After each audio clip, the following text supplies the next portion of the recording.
गुरुदेव की जय। बंदी छोड़ कबीर परमेश्वर जी की जय। बंदी छोड़ गरीबदास जी महाराज जी की जय। स्वामी रामदेवानंद जी गुरु महाराज जी की जय हो।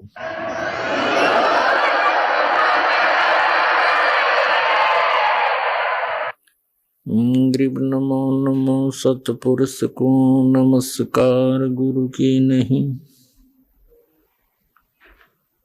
सुर नर मुनि जन साधुआ संतों सर्वस दी नहीं। सतगुरु साहिब संत सब दंडोतम प्रणाम। आगे पीछे मज हुए तिनको जा कुर्बान। नराकार निर्विषम काल जाल व्यंजनम। निर्लेपम निज निर्गुणम अकल अनुपवेशुंदुनम। सोहम सुरति समाप्तम सकल समाना निर्तल। उज्ज्वल हिरंबर हरदमम बेपरवा अथा है। वार पार नहीं मद्यतम। गरीब जो सुमर सिद्ध होई। गणनायक गलताना करो अनुग्रह सोई। पारस पद परवाना। आदि गणेश मनाऊं गणनायक देवन देवा। चरण कमल लाऊं आदंत करूं सेवा। परम शक्ति संगीतम रिद्धि सिद्धि दाता सोई। अवगत गुण अतीतम सतपुरुष निर्मोही। जगदम्बा जगदीशम मंगल रूप मुरारी। तन मन अर्पों शीशम भक्ति मुक्ति भंडारी। सुर नर मुनि जन ध्यावे ब्रह्मा विष्णु महेशा। शेष शेष मुख गावे पूजे आदि गणेशा। इंद्र कुबेर सरीखा वरुण धर्म राय ध्यावे। समर्थ जीवन जी का मन इच्छा फल पावे। 33 कोटि अधारा ध्यावे शेष 88। उतरे बहुजल पारा कट है यम की फांसी। 33 कोटि अधारा ध्यावे शेष 88। उतरे बहुजल पारा कट है यम की फांसी। कर जोरूं विनती करूं धरूं चरण पर शीस। गुरु जी राम देवानंद जी महाराज ने दियो नाम बख्शीश। कोटि कोटि सिजदा करूं कोटि कोटि प्रणाम। चरण कमल में राखियो मैं बंदी जाम गुलाम। कुत्ता हूँ गुरुदेव का रामपाल दास का नाम। गले प्रेम की जेवड़ी जाखे चो वहां जाऊं। तो करो तो बावड़ू दूर दूर करो तो जाऊं। जो राखो त्यों ही रहूं। जो देवो सुख।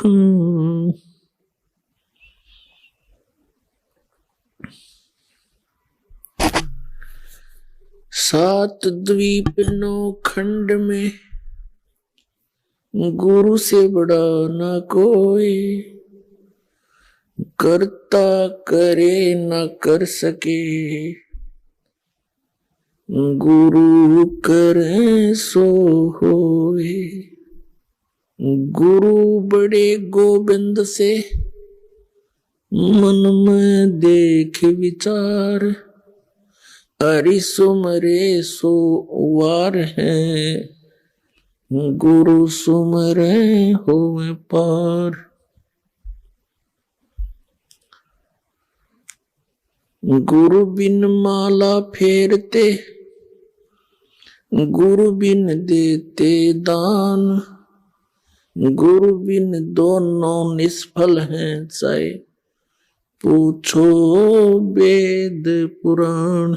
जय इब के सतगुरु मिले, सब दुख आँखों रोए। चरणों ऊपर शीश धरूं, कहूं जो कहनी हो। कबीर साईं मिलेंगे, पूछेंगे कुशलात। आदि अंत की सब कहूं, अपने दिल की बात।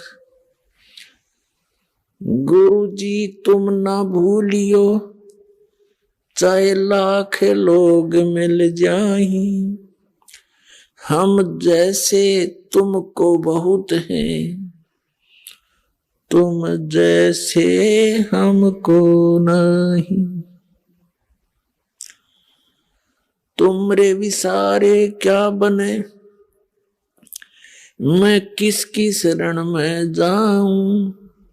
शिव ब्रंच मुनि नारदा, तिनके हृदय न समाऊं। अब गुण किए तो बहुत किए, करते न मानी हार। बावे बंदा बख्श दियो, बावे गर्दन उतार। अब गुण मेरे बाप जी, बख्शो गरीब निवाज। जो मैं पूत कुपूत हूँ, बोर पिता को लाज। मैं अपराधी जन्म का, नख सिक भरे विकार। तुम दाता दुख भंजना, मेरी करो संभार। सूरत करो मम साइया, हम हैं भव जल माही। आप ही बह जावांगी, जो तुम न पकड़ोगे बाँ। हे बंदी छोड़ दयाल जी, तुम तक हमारी दौड़े। जैसे काग जहाज का, अब सूझत और न ठोरे। परम पिता परमात्मा सर्व सृष्टि रचनहार कबीर देव अल्लाहु अकबर कबीर परमेश्वर, ये हम सभी आत्माओं के पिता हैं, हमारे जनक हैं। इसी परमेश्वर के अंदर वो सर्वगुण विद्यमान है। तुमेव माता च पिता तुमेव, तुमेव बंधु च सखा तुमेव, तुमेव विद्या च द्रविणम तुमेव, तुमेव सर्व मम देव देव। ये वो परमात्मा है जो हमारे माता और पिता, भाई और बंधु और हमारा मूलधन यही है। परमात्मा हमें यहाँ इस काल के जाल में दुखी देखकर इस काल के लोक में आते हैं। उस समय हम काल भगवान, जिसे ज्योत स्वरूपी निरंजन भी कहते हैं, जिसको सरपुरुष भी कहते हैं, इसी को ब्रह्म भी कहते हैं। वास्तव में ये सरब्रह्म है। इसने अपने नकली संत भेज कर शास्त्र ज्ञानहीन संतों के द्वारा पूरे विश्व को यथार्थ भक्ति विधि से दूर कर दिया गया होता है।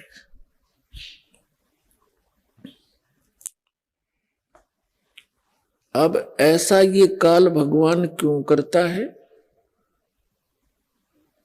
ये हमें ऐसे मिसगाइड क्यों करवाता है? ये एक बहुत लंबी कथा है,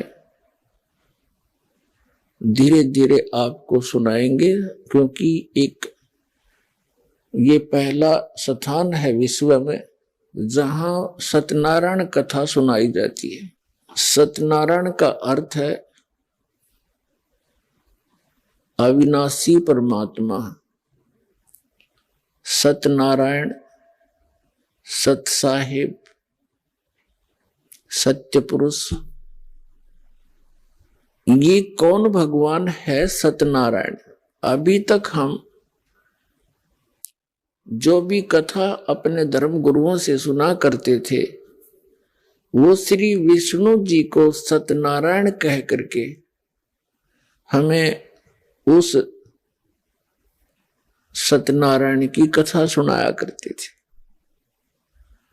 सत्यनारायण का अर्थ होता अविनाशी परमात्मा, और श्री विष्णु जी तो नासवान है, ये सत्यनारायण नहीं है। इन्हीं की जीवनी में लिखा है, श्री मद देवी भागवत, गीता प्रेस गोरखपुर से प्रकाशित श्री देवी पुराण में 123 पृष्ठ पर लिखा है, श्री विष्णु जी स्वयं स्वीकार करते हैं कि हमारा तो आविर्भाव माने जन्म और तिरोभाव माने मृत्यु हुआ करता है। हमारा तो जन्म और मृत्यु होता है, हम नित्य नहीं हैं। तो ऐसा ज्ञान जो हमें सुनाते थे कि श्री विष्णु जी अजरो अमर हैं, ये सत्यनारायण है, वो लोक वेद था, दंत कथा थी, शास्त्र विरुद्ध ज्ञान था। तो पुण्यात्माओं, अब ये शास्त्र अनुकूल यथार्थ ज्ञान इस बरुवाला आश्रम के अंदर सुनाया जाता है। और जो पुण्यात्मा प्रथम बार यहां आते हैं किसी भाई बहन के कहने से, तो उसको प्रथम बार सब ऊट पटांग सा लगता है, क्योंकि हमें भी ऐसा ही लगा था। इसको धीरे धीरे दृढ़ता के साथ, विश्वास के साथ सुनता रहे, एक दिन ये सत्य ही रह जाएगा, बाकी जो ज्ञान आपने सुन रखा है वो समाप्त हो जाएगा। कोई भी ज्ञान है जो हमने बहुत वर्षों से सुना, वो घर कर गया, चाहे अज्ञान ही था। इसी प्रकार ज्ञान जब रह रह कर सुनेंगे तो ये अज्ञान हटाकर अपना स्थान बना लेगा। इसके लिए अधिक सत्संग सुनना आपको पड़ेगा। उसके लिए आप यहां भी आए, यहां नहीं आ सके उस समय यहां से आप डीवीडी ले जाएं, सीडी ले जाएं, पुस्तक ले जाएं, स्वाध्याय करो, सत्संग सुनते रहना। फिर एक दिन आपके हृदय में एक विशेष रोशनी होगी, प्रकाश होगा इस तत्व ज्ञान का। फिर आपके समक्ष आपको ऐसा महसूस होगा जैसे कबीर साहब कहते हैं, तारा मंडल बैठ कर ये चांद बड़ाई खावे, उदय भया जब सूरज का स्यों तारों छुप जावे। जिनको तुम सत्यनारायण माना करते थे आप जी, और जिनकी पूजा किया करते थे मोक्षदायक जानकर, आपको फिर इस तत्व ज्ञान की रोशनी में ऐसा हो जाएगा जैसे सूर्य उदय होने के बाद चांद और सितारे ओझल हो जाते हैं और रात्रि के समय वही टिमटिमाते सुंदर लग रहे थे। अब वो विद्यमान भी हैं लेकिन उनका अस्तित्व नहीं रहा, यहां उनका औचित्य समाप्त हो गया सूर्य के प्रकाश में। तो परमात्मा कबीर जी द्वारा दिया गया ये यथार्थ ज्ञान, ये अध्यात्म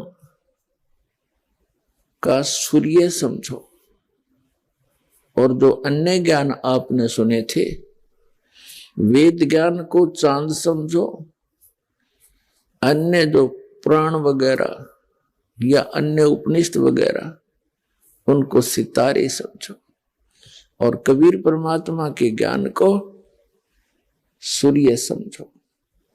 अब कुछ दिनों में ही आप देखेंगे पूरा विश्व परमात्मा के इस ज्ञान से परिचित होकर हाथ मला करेगा, दांतों तले उंगली दबाएगा कि सचमुच ये कैसा मजाक हमारे साथ हो रहा था। अभी तक तो आप जी ने इस मनुष्य जीवन की कीमत का ज्ञान नहीं, जब आपको इस मनुष्य जीवन की वैल्यू का पता लगेगा तब और घना पश्चाताप बनेगा।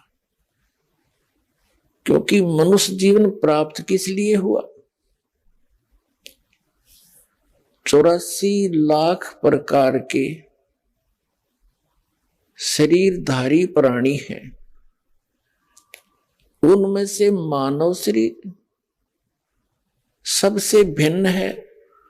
इसके अंदर हम इतनी बुद्धि रखते हैं, समय पर खाना खा सकते हैं, प्राकृतिक आपदाओं से बचने के लिए हम झोंपड़ी डाल सकते हैं, शेड डाल सकते हैं, मकान बना सकते हैं।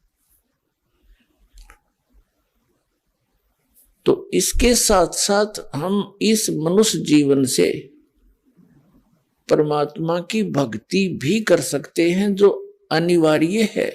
इस मनुष्य जीवन का उद्देश्य ही ये है कि आपने सत्य भक्ति करके इस बार बार के इस झमेले को समाप्त करवाना है।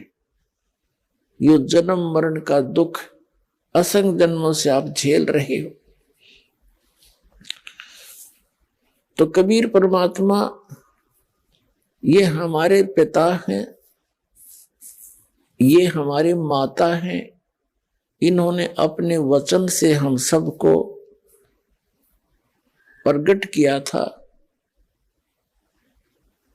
अब हमने वहां सतलोक में जहां हम रहा करते थे और वहां से हम यहां आ गए। ये एक लंबी कहानी है, सुनाएंगे आपको। तो वहां हम सतलोक में रहते थे, हमें कोई दुख नहीं था, ना हमारी मृत्यु होती थी और ना वृद्ध अवस्था थी, ना कोई परिवार का सदस्य मरता था। तो वहां परम सुख है। उस परम सुख को हम अपनी नादानी के कारण, अपनी गलती के कारण छोड़ आए और हम यहां इस काल भगवान के साथ आ गए। जब तक हमारे पुण्य हमारे साथ रहे, जो हम सतलोक के अंदर पुण्यों से परिपूर्ण थे, और वहां से हम नीचे आगे, तो इस काल भगवान ने हमारे साथ धोखा किया। इसने ऊपर स्वर्ग आदि बना करके अपना रेस्टोरेंट चला रखा है। पुण्यकर्मी प्राणी वहां रखे जाते हैं, उनकी पुण्यों पर टैक्स लगाया जाता है 10%, कहीं 15%, कहीं 25%, जैसी भी सुविधा आप वहां चाहोगे। और फिर जब उसका धन, वो पुण्य समाप्त हो जाए, भक्ति धन, फिर उसको उस होटल से बाई फोर्स बाहर फेंक दिया जाता है। पहले उसको अलर्ट कर दिया जाता है कि तेरा इतना समय शेष है, उस दिन आप चले जाइए। बुद्धिमान निकल लेते हैं, निकल कर कहाँ जाते हैं? संस्कारवश फिर नरक में भी जाना पड़ता है। संस्कारवश फिर पुनर्जन्म यहाँ 84 लाख योनियों का भी उसको प्राप्त होता है। तो हम पहले इसने स्वर्ग में रखे ऊपर स्वर्ग, और एक इसने ब्रह्मलोक बना रखा है। उस ब्रह्मलोक के अंदर इसने सतलोक की नकली रचना करवा रखी है अपनी माया से, दुर्गा से। उसमें नकली सतलोक, डुप्लीकेट अलखलोक, फिर नकली अगमलोक और नकली अकैलोक की वहां एक झूठी रचना करवा रखी इस जीव को भ्रमित रखने के लिए। वो सब इसके होटल हैं, और हम सब पुण्यों का नाश करके अब फिर नीचे पटक दिए। जब हम भक्तिहीन हो गए, तो परमात्मा ने दया करी हमारे ऊपर, इस काल को विवश कर दिया कि एक मनुष्य जीवन इन प्राणियों को अवश्य देना पड़ेगा इसको। ऐसा इसकी मजबूरी बना रखी है। वो कभी बताएंगे, अब डिटेल मैं नहीं बता पाऊंगा, इस समय सत्संग किसी और विषय पर है। तो दया करी परमात्मा ने, तो यहां मनुष्य जीवन आपको मिल गया। अन्य योनियों में जो कष्ट पा रहे हैं वो पाते रहो, इसको कोई टेंशन नहीं। इसको टेंशन जब होती है जब ये मानव शरीर प्राप्त करता है ये प्राणी, इसको क्या टेंशन रहती है कि इस मानव शरीर में इसको इतनी बुद्धि है कि ये अच्छे और बुरे का ये निर्णय कर सकता है। और इसी मनुष्य जीवन के अंदर कहीं ऊपर के लोक से, सतलोक से आकर के कोई परमात्मा का भेजा हुआ संत हंस और यहां आकर सच्चाई ना बता दे, इसलिए इस डर से ये अपने डुप्लीकेट संत भेज गए और पूरे मानव समाज को यथार्थ ज्ञान से वंचित करा देता है। और वो साधना करवाता है जिससे इनको कोई परमात्मा से मिलने वाली राहत प्राप्त ना हो। इसका उद्देश्य क्या है? इसका उद्देश्य ये है कि ये सभी नास्तिक हो जाएं, और नास्तिक होने के बाद फिर ये भगवान की कोई चर्चा करेगा उसकी सुनेंगे ही नहीं। तो इस दृष्टिकोण से इसने ये सब अपना जाल फैला रखा है। और परमात्मा क्या चाहते हैं? क्योंकि हम उसके बच्चे हैं, कबीर जी के, परम पूज्य कबीर परमेश्वर जी जो काशी के अंदर 120 वर्ष रहे थे, एक जुल्हाए धानक की भूमिका की थी, वो परमात्मा है, परम अक्षर ब्रह्म है, सारी सृष्टि के रचनहार है। अब इस काल ने हमें इतना भ्रमित कर दिया कि हम लाल को तो भूल गए और कौड़ियों की कीमत इतनी बता दी, लाल से भी अधिक। हमने उन कौड़ियों की गठड़ी बांध ली और लाल को कूड़े में फेंक दिया। अब इस दास को भेजा जोरी बनाकर। इस दास ने परखा इस लाल को और आपके सामने वो परख दिखा दी, सदग्रंथों से प्रमाण दिखाए कि भगवान कैसा है, वो क्या करता है, उसकी कैसी लीलाएं करता है वो, और उसका प्रमाण कहाँ है। उन सदग्रंथों में दास ने प्रमाणित कर दिया जिनको आप सत माना करते थे। कौन कौन से? पवित्र चारों वेद, पवित्र श्रीमद् भगवत गीता, इनके अंदर स्पष्ट लिखा है कि जिसको आप जी परमात्मा मान रहे थे, श्री कृष्ण अर्थात श्री विष्णु जी को, और ये भी मान रहे थे कि श्री कृष्ण जी ने गीता का ज्ञान दिया, तो ये भी निर्णय कर दिया इस दास ने परमात्मा कबीर जी की रजा से कि श्री कृष्ण जी के शरीर में प्रवेश करके इस काल भगवान ने गीता का ज्ञान बोला। श्री कृष्ण जी को पता ही नहीं मैंने गीता के ज्ञान में क्या कहा था। ये बहुत बार प्रमाणित कर दिया और आगे आने वाले समय में भी करेंगे। ये प्रमाणित सदग्रंथ है हमारे, उसमें गीता ज्ञानदाता कहता है कि यदि तूने मेरी भक्ति करनी है तो ओम नाम है। श्रीमद् भगवत गीता अध्याय नंबर 8 के श्लोक नंबर 13 में गीता ज्ञानदाता ये ब्रह्म है, ये काल है। जो गीता अध्याय नंबर 11 के श्लोक नंबर 32 में कहता कि अर्जुन मैं बढ़ा हुआ काल हूं और अपरिवर्त हुआ हूं, तू ना युद्ध करेगा तो भी मैं इनको मार डालूंगा। तो इससे सिद्ध है कि श्री कृष्ण नहीं थे वह। श्री कृष्ण तो वहां खड़े थे, ये कहते नहीं कि मैं अब आया हूं, अब परिवर्त हुआ हूं। श्री कृष्ण जी ने पहले कभी अपने आप को काल नहीं कहा, और इस गीता के ज्ञान और महाभारत का नाश होने के बाद कभी उसने अपने आप को काल नहीं कहा। जब तक महाभारत पूरा नहीं हो लिया, ये युद्ध में नाश नहीं हो लिया, इतने ये ब्रह्म श्री कृष्ण जी में प्रवेश रहा और इसका काम पूरा हो लिया, फिर निकल गए। फिर श्री कृष्ण जी को पता ही नहीं मैंने क्या बोला था गीता जी में। जैसे एक प्रेत आत्मा किसी के शरीर में प्रवेश करके ओरिजिनल आत्मा को दबा लेता है और स्वयं वहां अपनी ऊट पटांग बकवादें करता है, उसके निकल जाने के बाद ओरिजिनल आत्मा को कुछ ज्ञान नहीं होता मैंने बोला क्या था। दूसरे ही बताते हैं ऐसे बोल रहा था, ऐसे बोल रहा था, ऐसे बोल रहा था। तो ये क्या कहता है कि मेरा तो एक ओम नाम है, नथिंग एल्स, और मेरी भक्ति करेगा तो मुझे प्राप्त होगा, लेकिन युद्ध भी करना ही पड़ेगा। और युद्ध करना पड़ेगा तो शांति कहां? श्रीमद् भगवत गीता अध्याय नंबर 18 के श्लोक नंबर 62 में कहा है कि तू सर्वभाव से उस परमेश्वर की शरण में जा, उसकी कृपा से ही तू परम शांति को और सनातन परम धाम को प्राप्त होगा। अपरम शांति के लिए तो वो अपने से अन्य किसी परमेश्वर की शरण में जाने के लिए कह रहा। तो जब तक जन्म और मृत्यु है परम शांति हो ही नहीं सकती।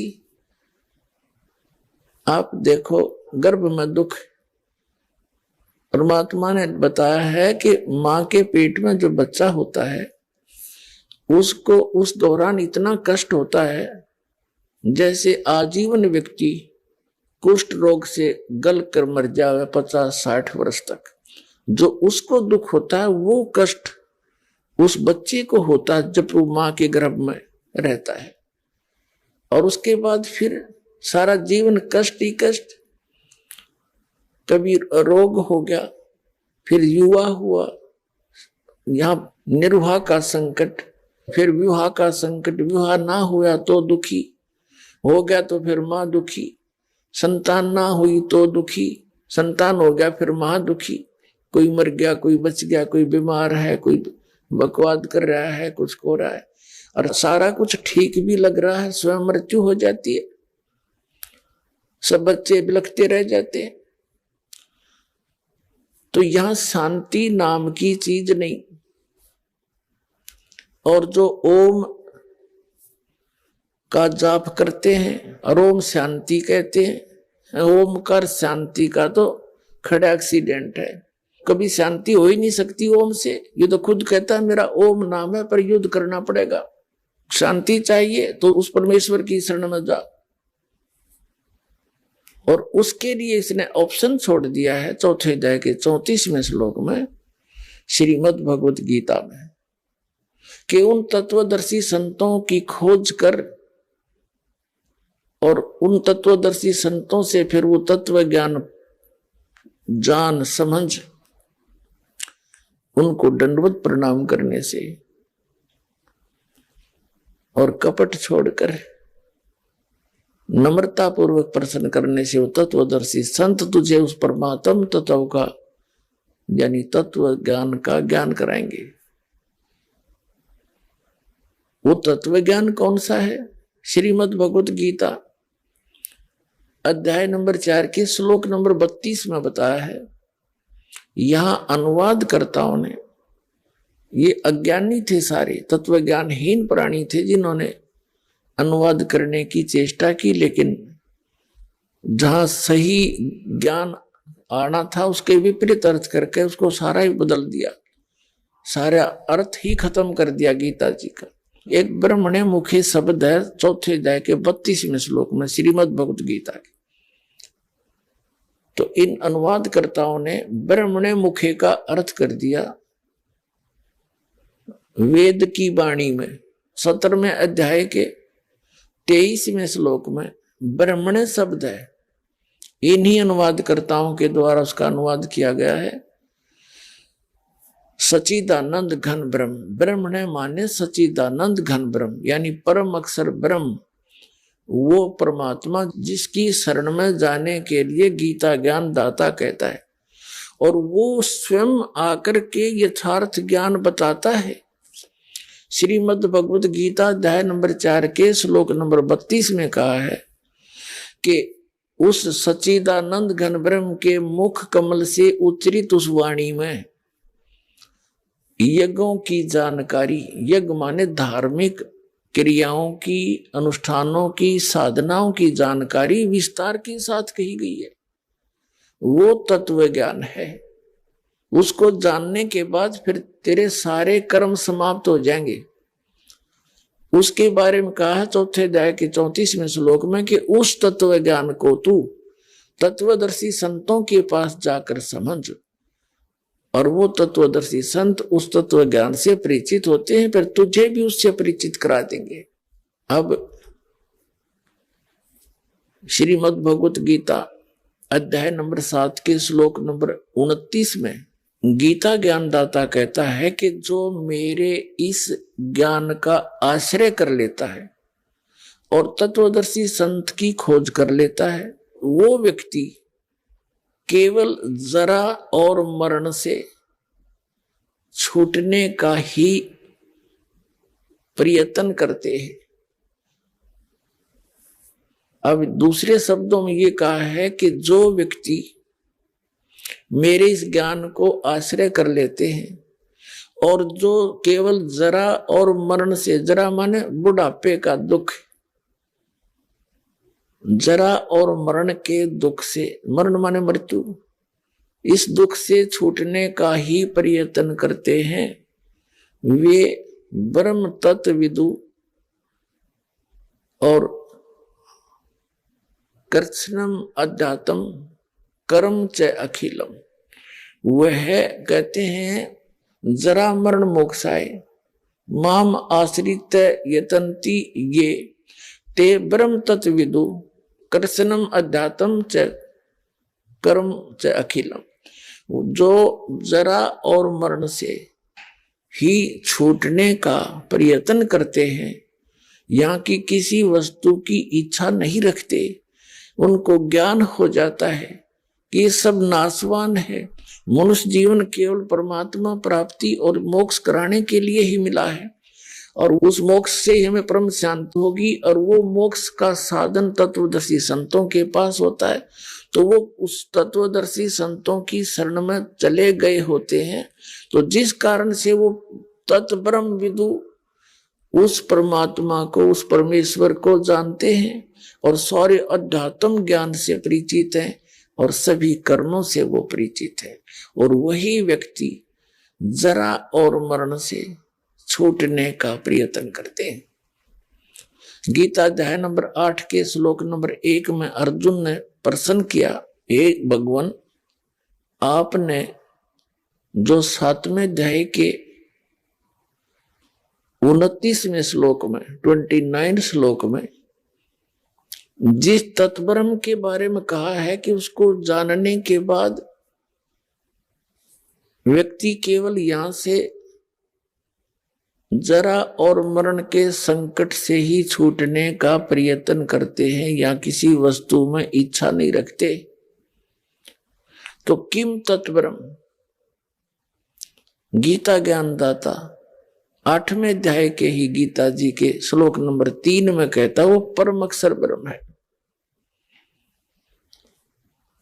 8वें अध्याय के 5 और 7 श्लोक में ये अपनी साधना को कहता है, मेरी भक्ति कर, युद्ध भी कर और मेरा स्मरण भी कर। 8वें अध्याय के 13वें श्लोक में ये अपना मंत्र बता देता है कि ओम इति एकाक्षरम ब्रह्म विवहारण मामनुसमरण ये परियाति तजंदेहम सयाति परमाम गतिम। मुझ ब्रह्म का एक ओम मंत्र है, ओम अक्षर, नथिंग एल्स।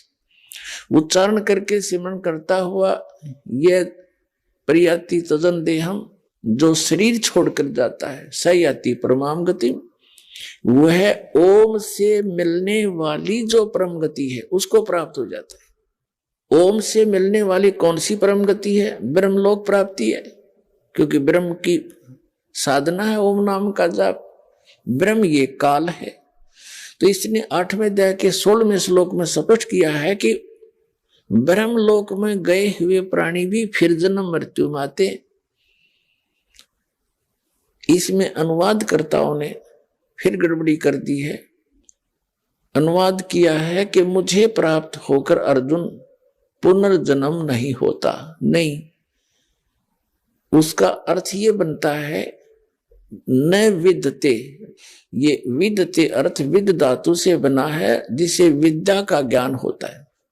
विद्य माने जानना। जो ये नहीं जानते कि मुझे प्राप्त होकर भी पुनर्जन्म होगा, तो वो प्राणी मेरी साधना करके ब्रह्मलोक चले जाते हैं। और ब्रह्मलोक में गए हुए प्राणी भी पुनरावृत्ति, वो फिर भी जन्म मृत्यु में आते। यदि इन अनुवादकों के इस अनुवाद को हम सत्य माने, एक तरफ तो ये कह रहा है कि ब्रह्मलोक में गए हुए प्राणी भी पुनर्वृत्ति में आते हैं, और फिर ये कहे कि मुझे प्राप्त होकर फिर पुनर्जन्म नहीं होता, तो फिर ये गीता जी के 3-4 श्लोक गलत सिद्ध हो जाते हैं। दूसरे अध्याय के गीता जी के श्लोक नंबर 12 में कहा है कि अर्जुन, ऐसा नहीं है कि पहले तेरा और मेरा जन्म नहीं था या आगे हम ना होंगे, अर्थात तू पहले भी जन्मा था, मेरा भी जन्म था, आगे भी हम जन्मते मरते रहेंगे। दूसरे अध्याय के 17वें श्लोक में कहा कि अविनाशी तो उसको जान जिसको मारने में कोई सक्षम नहीं है और जिसने सब ब्रह्मांडों की रचना की है, वो गीता ज्ञानदाता से अन्य है। चौथे अध्याय के 5 और 9 श्लोक में गीता ज्ञानदाता कहता है कि अर्जुन, तेरे और मेरे बहुत जन्म हो चुके हैं, तू नहीं जानता, मैं जानता हूं।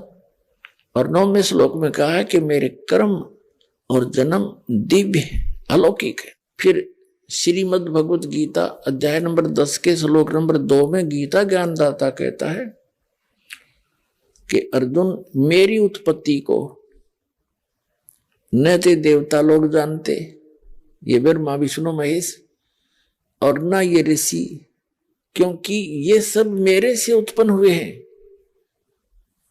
अब पिता की उत्पत्ति को पुत्र यानी संतान कैसे जाने? पुत्र और पुत्री। पिता की उत्पत्ति, डेट ऑफ बर्थ, जन्म तिथि को पिता का पिता बता सकता है, दादाजी। तो वो सबके जो पिता हैं, कबीर परमात्मा, हम सबके जनक हैं, इनके भी वही जनक है। उन्होंने आके इनकी उत्पत्ति बताई है कि इस ब्रह्म का जन्म ऐसे हुआ था। और कैसे इसके कर्म और जन्म अलौकिक हैं, ये भी उस परमेश्वर ने ज्ञान दिया। तो इससे सिद्ध हुआ कि ये भी जन्म मृत्यु के अंदर है और इसके उपासक भी। जब तक जन्म और मृत्यु है तो शांति नहीं। पुण्यात्मा, हम तत्व ज्ञान के अभाव से यहां डले ढोरे हैं। सारा दिन आजीवन एक रोजी रोटी निर्वाह के लिए बर्बाद करके चले जाते हैं और यही पूरा नहीं होता। और हम जैसे परिवार भी आपका है, अच्छी संतान, नेक संतान प्राप्त है और आप बड़े अच्छी तरह सेट हो, उनके साथ बड़े प्यार से रह रहे हो, देख कितना अच्छा लग रहा है।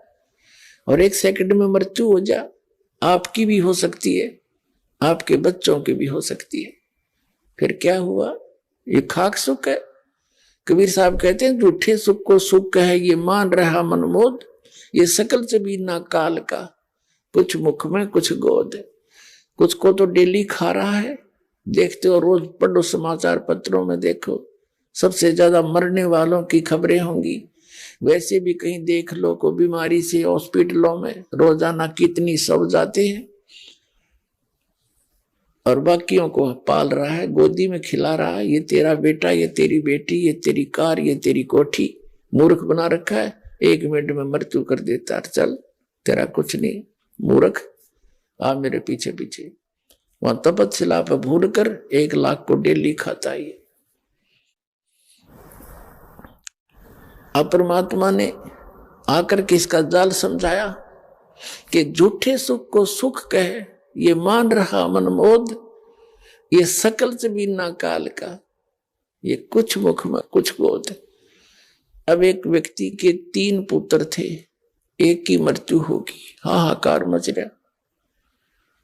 सांत्वना व्यक्त करने के लिए, शोक व्यक्त करने के लिए बहुत से रिलेटिव कुल के लोग आ रहे थे। जब वो बहुत बुरी तरह दुखी था, उसको सांत्वना देते हुए कहा कि देख भाई, या तो सभी के साथ ये हो रहा है, इसकी इतना दुख ना माने।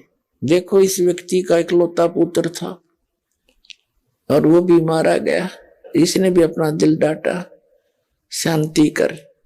तो उस व्यक्ति को राहत मिली, रोना बंद किया ये सोचकर कि हे भगवान, इससे तो मैं ही ठीक हूं, इसका तो बेचारे का इकलौता पुत्र था वो भी गया, इसके पास तो कुछ भी नहीं रहा, मेरे 2 तो बचे हुए हैं। तो ऐसे उसने सुख महसूस किया। तो के खाक सुख हुआ वो, क्या वो पुत्र वापस आ गया? तो हम ऐसे दूसरे को घना दुखी देखकर उस अपने आड़े थोड़े दुख को सुख मान रहे हैं। परमात्मा कहते हैं सुख नाम की 21 ब्रह्मांड में वस्तु नहीं है। हम बूरा की बोरी छोड़े, बूरा की बोरी सतलोक में, हम आगे यहां नमक की मंडी में, एक जैसी वैसी ही है वो बूरा भी, कलर में ऐसा ही है नमक। हम इन नमक की बोरियों में वो बूरा खोज रहे हैं। 7 जन्म भी ना पावे वहां तो बूरा की बोरियों में पावेगी, और वो सतलोक में है। यहाँ कोई किसी लोक में नहीं है जो किसी प्रकार का आप यहाँ पर सुख मान के उसकी खोज में लगे रहो।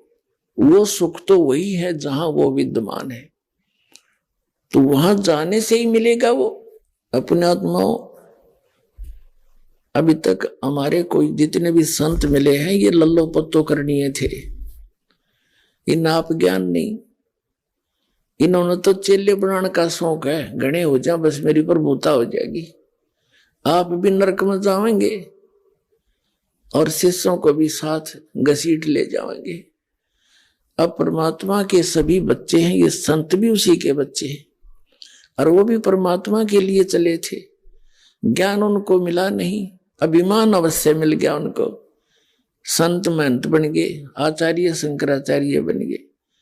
कख का इनको पता नहीं, भक्ति मार्ग ये जानते नहीं, यथार्थ भक्ति ज्ञान इनको नहीं। एक भाषा जान लेते हैं, अटपट करके दुनिया को मूर्ख बना लेते हैं। अब तत्व ज्ञान से हीन प्राणी चाहे कितनी संस्कृत जानता हो और कितना एजुकेटेड हो, और चाहे इंजीनियर हो चाहे डॉक्टर हो, यदि उसने सद्भक्ति नहीं की तो जीवन नष्ट है उसका, ये मनुष्य जीवन बर्बाद हो जाएगा। अब परमात्मा ने आके या दया बख्शी है, या तो 600 वर्ष पहले स्वयं परमात्मा ने या सच्चाई कही थी स्वयं कबीर भगवान ने, या फिर उनसे परिचित उन महापुरुषों ने ढोल के डंके पर यह ज्ञान दिया था, जिन्होंने परमात्मा को साक्षात देखा था और सचखंड सतलोक में गए थे। जो सतलोक के अंदर परमात्मा उन महापुरुषों को लेकर गए थे, अपना परिचय कराया था और उनको वापस भेज दिया था। वो दृढ़ भक्त थे, वो सूरवीर थे, परमात्मा के एक विशेष कृपा पात्र थे। तो उनको परमात्मा सचखंड लेकर गया, फिर उनको वापस छोड़ दिया। उनके बाद उनका जीवन बदल गया और परमात्मा की सच्चाई को ढोल के डंके पर जगह जगह जाकर कहा। कोई मानो ना मानो, वो कहा करते हैं सच्ची। तो अब वो सेवा इस दास को दी है। अब जैसे किन किन महापुरुषों को इस दास से पहले परमात्मा का साक्षात्कार हुआ था। आदरणीय धर्मदास साहिब जी गांव बांधोगढ़ वाले, उनको परमात्मा मिले थे और वह भी हमारी तरह यही लोक वेद के आधार से साधना कर रहे थे। रामकृष्ण शंकर भगवान का जाप जपया करते थे। एक गुरु भी बना रखे थे रूपदास जी, वैष्णव परंपरा के। और सभी जो क्रियाएं पवित्र हिंदू धर्म के अंदर इन आचार्य और शंकराचार्यों ने दृढ़ कर रखा है। श्री राम, श्री कृष्ण और भगवान शिव की भक्ति करो, तीर्थों पर जाओ, मंदिरों की पूजा करो, मूर्तियां रखो, ये सब एकादशी का व्रत रखो, श्राद्ध करो। ये सारी की सारी लोक वेद है, दंत कथा है, शास्त्र विदिता का मनमाना आचरण है। वो सभी कर रहा था। परमात्मा सतलोक से चलकर आते हैं। यही कबीर परमात्मा हमें 3 स्थिति में हमें संभालते हैं। एक स्थिति में ये सतलोक में रहते हैं, वहां इनका मनुष्य सदृश शरीर है। जैसे पवित्र बाइबल में उत्पत्ति ग्रंथ में लिखा है कि प्रभु ने, यीशु परमात्मा ने मनुष्य बनाए और मनुष्यों को अपना जैसा बनाया, नर और नारी करके उनकी उत्पत्ति की। तो भगवान कैसा? भगवान भी मनुष्य सदृश है, जो उसने अपने जैसे बनाए। और किसी भी ईसाई धर्म के पुण्यात्मा को पूछ कर देखो कि परमात्मा कैसा है, वो कहेगा गॉड इज फॉर्मलेस, परमात्मा निराकार है। फिर खाक पढ़ा तुमने अपने इन सदग्रंथों को, तो एजुकेटेड होकर ऐसी बात करते हो। पवित्र बाइबल की उत्पत्ति ग्रंथ में पढ़ कर देखो, उसमें स्पष्ट लिखा कि परमात्मा मनुष्य सदृश है और उसने अपने जैसे मनुष्यों को उत्पन्न किया है। तो वो परमात्मा सतलोक के अंदर एक बहुत बड़े सिंहासन के ऊपर बहुत बड़े गुम्बज में, एक बहुत बड़ा गुम्बज बना हुआ, यानी जैसे यहाँ मंदिर बनाते हैं, मंदिर को तो एक सीधा सा खड़ा कर देते हैं, ऐसे सीधा सा, थोड़ा सा, लेकिन गुम्बज होता है बहुत, एक चौड़ाई उसकी ज्यादा होती, गोलाई, और ऊपर से थोड़ा होता है ऐसा, ज्यादा लंबा ऊंचा नहीं करते जैसे मंदिरों का करते। उसके बीच में परमात्मा एक बहुत अच्छे सुंदर सिंहासन पर बैठे हैं और उनके सिर पर मुकुट है जैसे राजा के होता है, और ऊपर छत्र है जैसे ये भक्तों ने बना रखा है। ये तो आर्टिफिशियल है, वहां परमात्मा का ओरिजिनल है। उनकी एक रोमकूप की इतनी रोशनी है, करोड़ सूर्य मिला दे, करोड़ चंद्रमा, उनकी मिली जुली रोशनी प्रकाश भी परमात्मा के एक रोमकूप के प्रकाश से फीकी है। इतना तेजो में शरीर है। ये तो प्रथम सती थी, और दो अन्य सतीथियों में वो कैसे हमें संभालता है।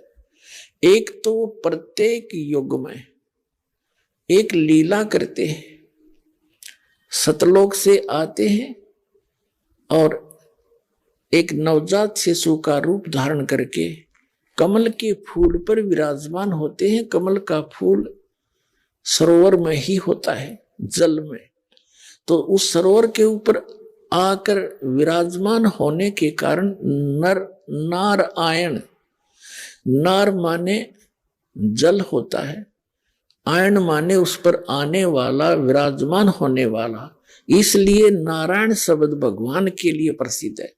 तो वो नारायण कौन है? वो सतपुरुष हैं, कबीर देव जी हैं, जो ऐसी लीला करते।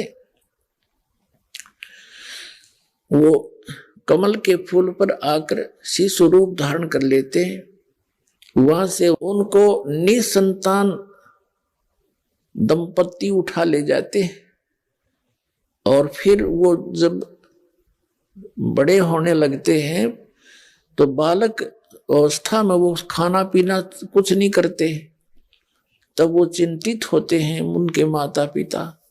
तब कुंवारी गाय लाई जाती है परमात्मा के आदेश से, और कुंवारी गाय दूध देती है। उन कुंवारी गायों के दूध को परमात्मा पीते हैं, उससे उनके परवरिश की लीला होती है। ये प्रमाण ऋग्वेद के अंदर भी है, और कबीर परमात्मा ने 600 वर्ष पहले ये लीला की थी, जो कबीर सागर के अंदर विद्यमान है। ज्ञान प्रकाश के अंदर एक अंग है, एक अध्याय है ज्ञान प्रकाश पवित्र कबीर सागर का, उसमें भी विद्यमान है कि परमात्मा ने कुछ खाया पिया नहीं जब वो नवजात शिशु रूप में आकर प्रकट हुए थे। इनके कोई जनक नहीं, इनकी कोई माता पिता नहीं, ये स्वयंभू है। तो उसे मैंने कुछ नहीं खाया पिया, फिर एक गाय मंगाई गई, उसके ऊपर उसने दूध दिया, जब परमात्मा ने दूध पिया। और यही प्रमाण ऋग्वेद मंडल नंबर 9 सूक्त नंबर 1 के मंत्र नंबर 9 के अंदर है कि परमात्मा जब शिशु रूप धारण करके यहाँ प्रकट होते हैं, उनके परवरिश की लीला कुंवारी गायों के द्वारा होती है। तो फिर भगवान कौन है? ऐसी लीला की है किसी कृष्ण और राम ने, या किसी और इस हजरत मोहम्मद ने, या किसी ईसा जी ने? तो who is God? Kabir is God. अब जैसे ईसा जी कौन थे? ये भगवान के पुत्र कहे जाते हैं। और हजरत मोहम्मद कौन थे? ये अल्लाह के पैगंबर थे। और श्री राम और कृष्ण कौन थे? ये ब्रह्म के पुत्र हैं, काल के पुत्र हैं। और कबीर साहब कौन है? ये स्वयं परमात्मा है, ये असंग ब्रह्मांड के स्वामी है, कुल मालिक है। दूसरी सतिथि में जब धीरे धीरे बड़े होते हैं, छोटी उम्र में ही अपने जिस उद्देश्य को लेकर वो आते हैं हमें ज्ञान देने के लिए, उस ज्ञान का प्रचार शुरू कर देते हैं। बड़े बड़े विद्वानों के छक्के छुड़ा देते हैं, लेकिन वो क्रमहीन अपनी मान बढ़ाई के कारण परमात्मा के उस यथार्थ ज्ञान को ना स्वयं मानते हैं और ना ही जनता तक उसको जाने देते। तो यही लीला आज से 600 वर्ष पहले परमात्मा ने सन 1398 में संवत 1455 ज्येष्ठ सुदी पूर्णमासी के दिन ब्रह्म मुहूर्त में सुबह सुबह सतलोक से आकर के काशी, बनारस शहर है, काशी कहो बनारस कहो, तो शहर के बाहर एक बहुत बड़ा लहर तारा नामक सरोवर था। उसके ऊपर आकर के परमात्मा ने एक कमल के फूल पर नवजात शिशु का रूप धारण किया। उसके प्रत्यक्ष दृष्टा थे एक अष्टानंद नाम के ऋषि। वो सुबह सुबह स्नान करने के लिए वहां जाया करते थे। एकांत स्थान पाकर के अपने गुरुदेव स्वामी रामानंद जी द्वारा प्राप्त उस भक्ति विधि का वो अभ्यास करते थे। उन्होंने देखा कि आकाश से एक प्रकाश का पुंज आया, उसकी आंखें उस प्रकाश को सहन नहीं कर सकी। ऋषि अष्टानंद जी की आंखें बंद हो गई। बंद होने पर उसने क्या देखा कि एक नवजात शिशु का रूप दिखाई दिया। दोबारा आंखें खोली तो वो प्रकाश एक कोने में, लहर तारा तालाब के एक कोने में सिमट गया। थोड़ा सा अंधेरा था, उसने आगे कुछ दिखाई नहीं दिया। अब जैसे पुण्यात्माओं हम सूर्य की ओर देखते हैं तो हमारी आंखें सहन नहीं करती, आंखें बंद कर लेते हैं तो सूर्य का प्रकाश रहित आकार हमें उसकी प्रतिबिंब दिखाई देता है। ऐसे ही अष्टानंद ऋषि के साथ हुआ। पहले तो उसने देखा केवल प्रकाश का एक गोला दिखाई दिया, आंखें जब बंद होगी, नहीं सहन कर सकी चरम दृष्टि, तो क्या देखा कि प्रकाश रहित उस एक बालक की आकृति नजर आई उसके। तो उठकर चल पड़ा, अपने गुरुदेव स्वामी रामानंद जी से पूछा कि स्वामी जी आज मैंने ऐसी कुछ अद्भुत लीला देखी, एक प्रकाश देखा, फिर आंखें बंद होगी, आंखें खुली, जब आंखों के सामने एक बच्चे की आकृति मेरे घूमती रही। तब रामानंद जी ने जैसा ज्ञान था उसने कहा कि बेटा ऊपर के लोगों से जब अवतार गण आते हैं ये लीलाएं ऐसे वो करते हैं, अब यहाँ किसी माँ के यहाँ जन्म लेंगे गर्भ में, वो लीला करने आए हैं। अब इन ऋषियों ने को इतना ही ज्ञान था कि भगवान माँ से ही पैदा होता है, वो भगवान माँ से पैदा हुआ फिर भगवान की सा, तो वो परमात्मा स्वयंभू थे, स्वयं आए, तो ये प्रत्यक्ष दृष्टा थे। ये दूसरी सतिथि है उस परमात्मा की, हमें संभालने की, हमारे को यहाँ यथार्थ ज्ञान देने के लिए आने की। और फिर जब धीरे धीरे बड़े हुए जुलाहे का काम भी करते थे, एक झोंपड़ी में रहते थे, असंख्य ब्रह्मांडों का पालन करता, एक झोंपड़ी में रहा करता था, कपड़ा बुनकर दिखाते थे। इसका कारण क्या था? ये कहते हैं समझदार को संकेत बहुत होता है। वो ये बताने आए थे तुम सारा जीवन इस माया के डले ढोंड में बर्बाद कर रहे हो, बड़ी कोठी हो, बड़ी कार हो, बड़ा महल हो, और भक्ति जो उद्देश्य था इसका वो भूल चुके हो।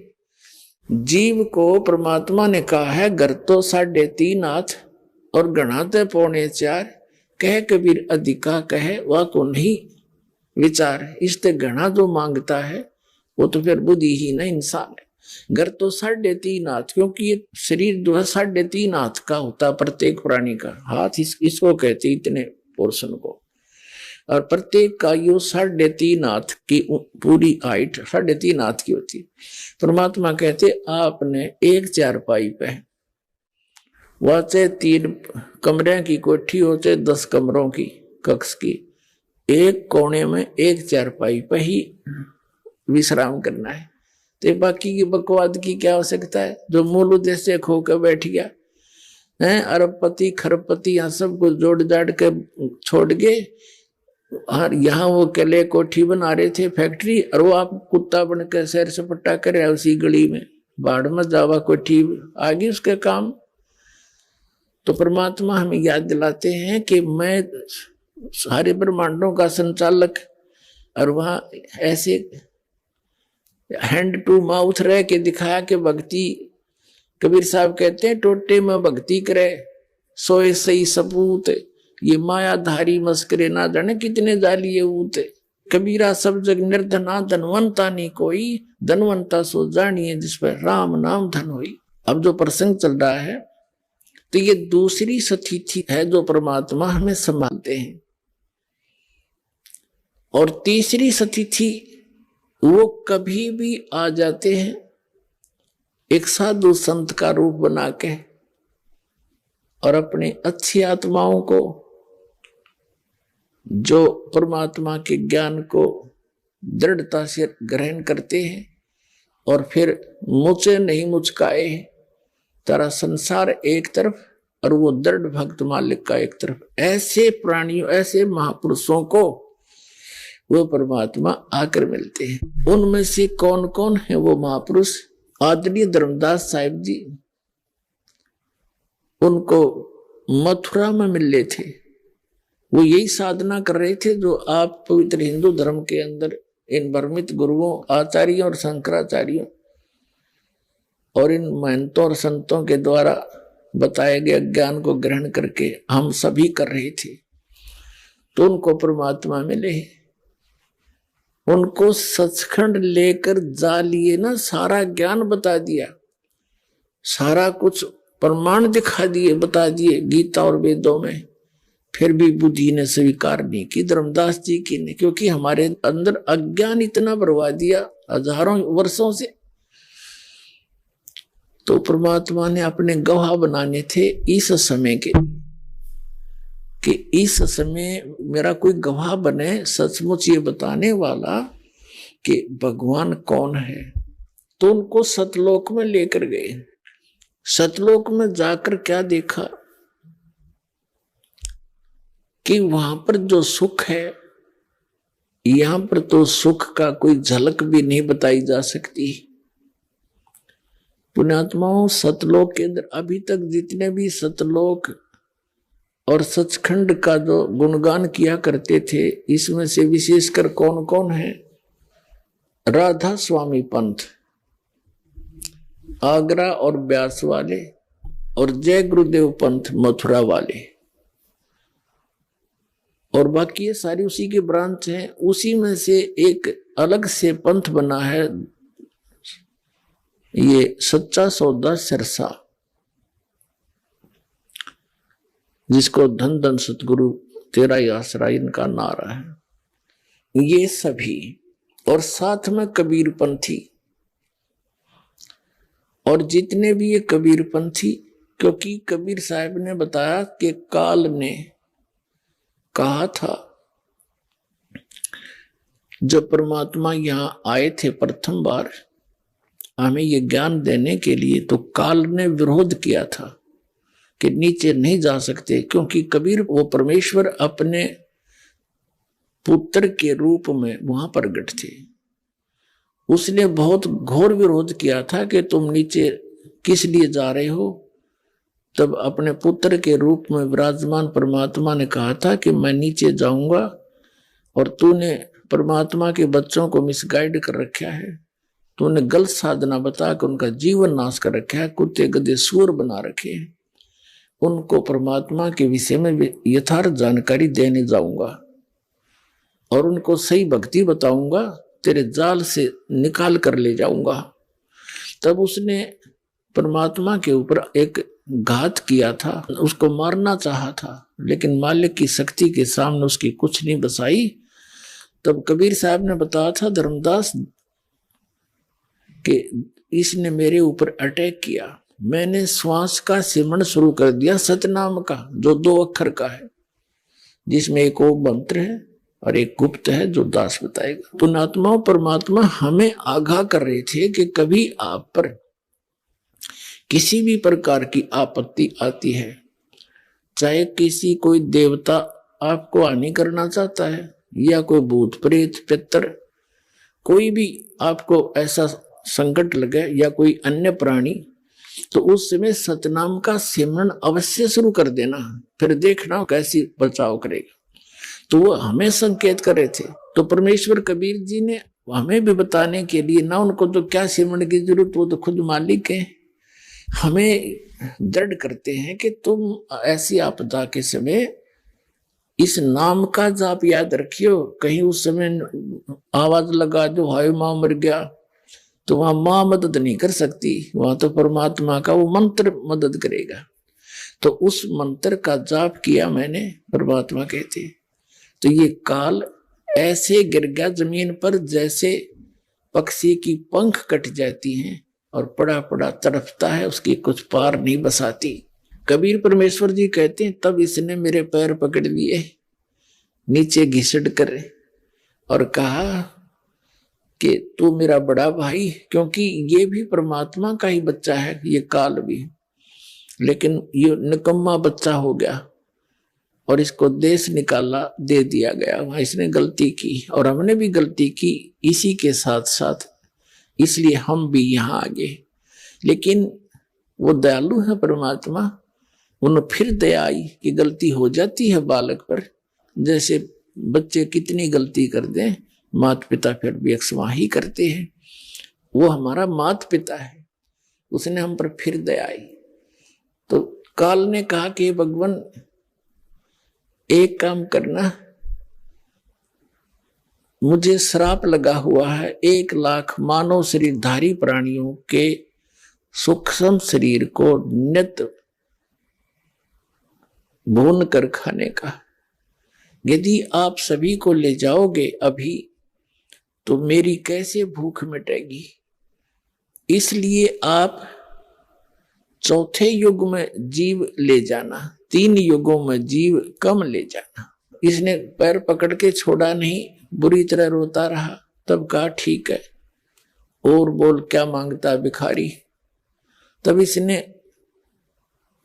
एक और प्रार्थना की कि भगवान चौथे युग में जब तुम ज्ञान प्रचार करो तो अपना ज्ञान समझाकर अपने बनाकर आप सतलोक ले जाना, जबरदस्ती बलपूर्वक ना ले जाना।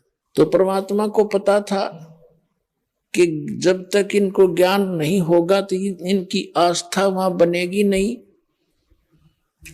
और जहां आशा ता वासा हुई, मन कर्म वचन सुमरियो सोई। जब आपको ज्ञान होगा उस सतलोक के सच्चे सुख का, इन सब प्रमाणों से जो दास आपके सामने प्रस्तुत करेगा, आपके अटल विश्वास हो जाएगा कि सचमुच ऐसा है। ऐसा ज्ञान दूंगा आपको, ये सत्य कर मानना। आपको ऐसा चाह चढ़ेगा सतलोक जाने का, ऐसी उमंग उठेगी आपके, और सच्चाई होगी सारी की सारी। जैसे बच्चे की छुट्टी ना हो और कोई रिश्तेदारी में विवाह हो जाता है तो छोटे उन बच्चों को वहीं छोड़कर माता सोचती है ये इतने पढ़ लेंगे, 2 दिन में जा आती हूं। तो वो बच्चों को पता लग जाए तो वो रो रो के पीछे चला करें, मैं भी चलूंगा मम्मा के, डटे नहीं डटा करें। तो ऐसी स्थिति आपकी होएगी, क्योंकि यहाँ का तो आपने देख लिया, ये सांग के सुख है, इससे आप खूब परिचित हैं। और नहीं तो दास के इस ज्ञान से और आपकी ये समझन वाली आंखें क्लियर हो जाएंगी, खूब अच्छी तरह समझ सकोगे। और जब सभी प्रमाण होंगे तो जहां जिन महापुरुषों ने सतलोक देखा, सचखंड वाक्य बताया, उनके एफिडेविट आपके सामने रूबरू किए जाते हैं। आपके लिए करवाया दाता ने सारा कुछ, कि ताकि जब ये समय आवे, ये है वो प्राइम टाइम कलयुग का, जिसमें आप सबको मोक्ष करना है। इस नाम को जो ग्रहण करेगा और इस ज्ञान पर आधारित रहेगा वो सारे पार हो जाएंगे।